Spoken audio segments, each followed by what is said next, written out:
হয়েছে। আমাদের সচিবালয়ে যারা আগুন দিচ্ছেন, প্রকৃতপক্ষে শেখ হাসিনাকে বাঁচাবার এবং দুর্নীতিপরায়ণ তৎকালীন এমপি মন্ত্রী তথাকথিত ইউনিয়ন পরিষদের একজন চেয়ারম্যান, তাদের ইউনিটের একজন সভাপতি পর্যন্ত হাজার কোটি টাকার যে দুর্নীতি করেছেন, তার দলিল দস্তাবেজ যা সচিবালয়ে সংরক্ষণ ছিল, এগুলোকে পুড়িয়ে দিয়ে তারা শেখ হাসিনা সহ তাদের দোসরদের রক্ষা করতে চান। যেই দোসররা এই কাজে সম্পৃক্ত হয়েছেন, কান খুলে শুনে রাখুন, এই সমস্ত কাগজ পুড়িয়ে ফেললেও 18 কোটি মানুষের দুই চোখ আপনারা অন্ধ করতে পারবেন না। তাদের সাক্ষীর বিনিময়ে বিচার হবে, ফাঁসির কাস্তে তাদেরকে ঝুলাতে বাধ্য করা হবে।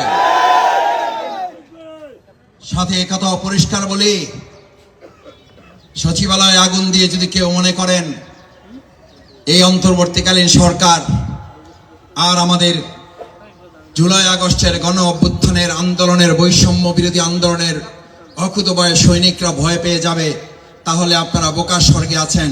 কারণ আপনারা জুলাই আগস্টের গণ অভ্যুত্থান শুধু নয়, এখন তো সচিবালয়ে কয়েকটা ফ্লোরে আগুন দিয়েছেন। বিগত 17 বছর আপনারা পেট্রোল ঢেলে ঢেলে বিভিন্ন বাসগুলোতে আগুন জ্বালিয়ে আমাদের ভাইদের, যাত্রীদের, বোনদের পুড়িয়ে দিয়ে বিরোধী দলের নামে মিথ্যা মামলা সাজিয়ে আমাদেরকে দমন করতে পারেন নাই। আপনারা আমাদেরকে আগুন দিয়ে দমন করতে পারবেন না।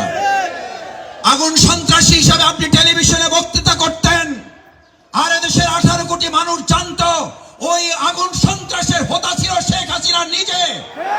এই আগুন সন্ত্রাসের মদতদাতা ছিল বাংলাদেশের বাইরের একটা গোয়েন্দা সংস্থা।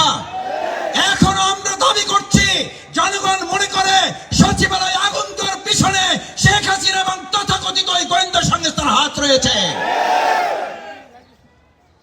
বাংলাদেশ জামাত ইসলামী ইতিমধ্যেই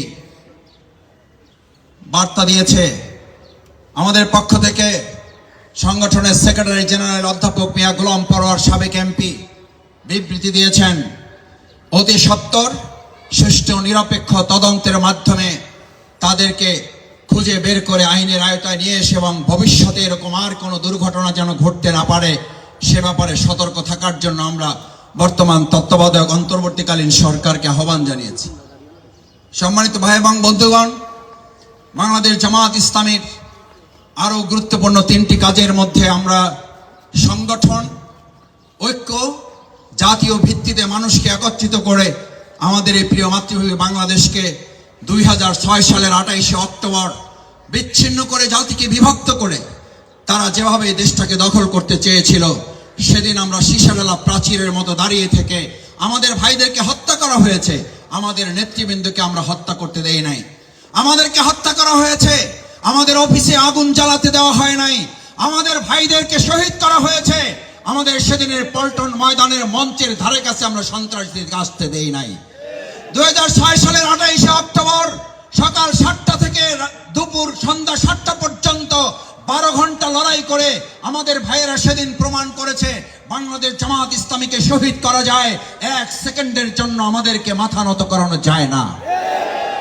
আমাদের নেতৃবৃন্দকে ফাঁসি দেওয়া যায়, আমাদের নেতৃবৃন্দকে হত্যা করা যায়, আমাদের এই পাশের ডিবি অফিসের রিমান্ডের নামে অত্যাচার করে ভাইদেরকে আহত এবং পঙ্গুত্বের দিকে ঠেলে দেওয়া যায়। কিন্তু বাংলাদেশ জামাত ইসলামীর এই নেতৃবৃন্দ বেঁচে থাকতে আমাদের অর্থনীতিকে আমরা পঙ্গু করতে দেব না। আমাদের শহীদরা হাত হারিয়ে পঙ্গু হয়েছেন এই কারণে, তারা পঙ্গুত্ব বরণ করেছেন দেশের অর্থনীতিকে পঙ্গুত্ব থেকে বাঁচানোর জন্য।